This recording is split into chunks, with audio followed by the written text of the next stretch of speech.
तो बच्चों आज हम ड्रॉ करने वाले हैं electron dot structure of sodium chloride. ये एक आयनिक कंपाउंड है जो कि मेटल्स और नॉन मेटल्स के बीच में फॉर्म होते हैं। सोडियम का एटॉमिक नंबर क्या है? 11 है। कॉन्फ़िगरेशन होगी 281। तो जो लास्ट शेल में इलेक्ट्रॉन है इन्हें हम बोलते हैं वैलेंस इलेक्ट्रॉन। वो कितने हैं? 1। क्लोरीन की एटॉमिक नंबर क्या है? 17। कॉन्फ़िगरेशन क्या होगी? 287। तो इसकी लास्ट शेल में कितने इलेक्ट्रॉन्स हैं? 7। तो यहाँ सोडियम अपना एक इलेक्ट्रॉन दे के स्टेबिलिटी गेन करना चाहेगा और क्लोरीन एक इलेक्ट्रॉन लेके स्टेबिलिटी गेन करना चाहेगा। तो देखो इलेक्ट्रॉन ट्रांसफ़र हम कैसे करके दिखा सकते हैं। सोडियम जो है ये एक इलेक्ट्रॉन देगा तो सोडियम ने अपना एक इलेक्ट्रॉन देखो लूज़ कर दिया, ठीक है। और अब जो सोडियम है एक इलेक्ट्रॉन लूज़ करने के बाद में क्या फॉर्म कर लेगा? कैटायन। ये कैटायन क्यों फॉर्म करेगा? क्योंकि पहले इसमें कितने इलेक्ट्रॉन्स थे? 281। मतलब कितने इलेक्ट्रॉन्स थे? 11 इलेक्ट्रॉन्स थे और एक इलेक्ट्रॉन लूज़ करने के बाद में इसके पास में कितने इलेक्ट्रॉन्स बच गए? 10। और इसकी जो कन्फिग्रेशन है वो क्या हो गई? 2-8, एक स्टेबल कन्फिग्रेशन। यहाँ देखो क्लोरीन की वैलेंस शेल में कितने इलेक्ट्रॉन है? 7 इलेक्ट्रॉन है। तो ये क्या करेगा? क्लोरीन जो है एक इलेक्ट्रॉन को इसको गेन कर लेगा और क्या बना लेगा? Chloride ion. इस पे 1 नेगेटिव चार्ज क्यों आएगा? क्योंकि पहले इसके पास में कितने इलेक्ट्रॉन थे? 17। कन्फिग्रेशन क्या थी? 287। एक इलेक्ट्रॉन लेने के बाद में इसके पास में टोटल कितने इलेक्ट्रॉन हो गए?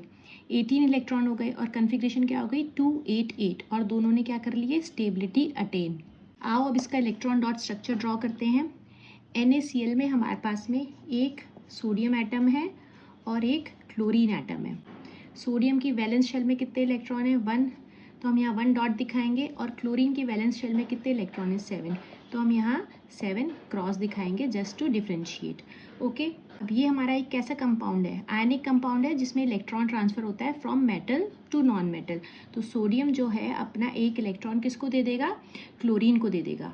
अब इलेक्ट्रॉन ट्रांसफ़र के बाद में क्या होगा? देखो ये जो सोडियम एटम है इसने अपना इलेक्ट्रॉन जो है क्या कर दिया है? डोनेट कर दिया है। तो अब हम एक भी वैलेंस इलेक्ट्रॉन इसमें शो नहीं करेंगे, मगर क्योंकि इसने अपना एक इलेक्ट्रॉन दे दिया है, एक इलेक्ट्रॉन कम हो गया है, तो इसके ऊपर कैसा चार्ज आएगा? पॉजिटिव चार्ज आएगा। वहीं क्लोरीन के केस में आप देखो, क्लोरीन के पास में खुद के कितने इलेक्ट्रॉन थे? 7 इलेक्ट्रॉन्स थे, ठीक है।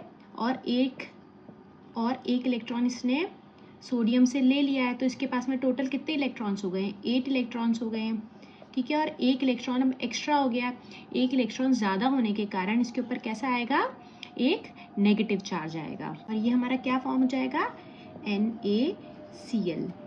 एक इम्पॉर्टेंट क्वेश्चन एग्जाम में पूछा जाता है कि कौन सा हमारा कैटायन और कौन सा एनायन फॉर्म हो रहा है, ओके ना। तो देखो कैटायन क्या होता है? जिसके ऊपर पॉजिटिव चार्ज आता है। तो यहाँ किसके ऊपर पॉजिटिव चार्ज आ रहा है? सोडियम के ऊपर आ रहा है। तो हमारा कौन सा कैटायन फॉर्म हो रहा है? सोडियम कैटायन फॉर्म हो रहा है। और एनायन क्या होता है? जिसके ऊपर हमारा नेगेटिव चार्ज आता है, ओके। तो यहाँ कौन सा एनायन फॉर्म हो रहा है? क्लोराइड एनायन फॉर्म हो रहा है। अब आप देखो इनके ऊपर कैसा चार्ज है? ऑपोजिट चार्ज है। तो इन दोनों के बीच में कैसा फोर्स ऑफ अट्रैक्शन होगा? इलेक्ट्रोस्टैटिक फोर्स ऑफ अट्रैक्शन होगा, ठीक है। तो जो ऐसे कंपाउंड जो बनते हैं हम इनको क्या बोलते हैं?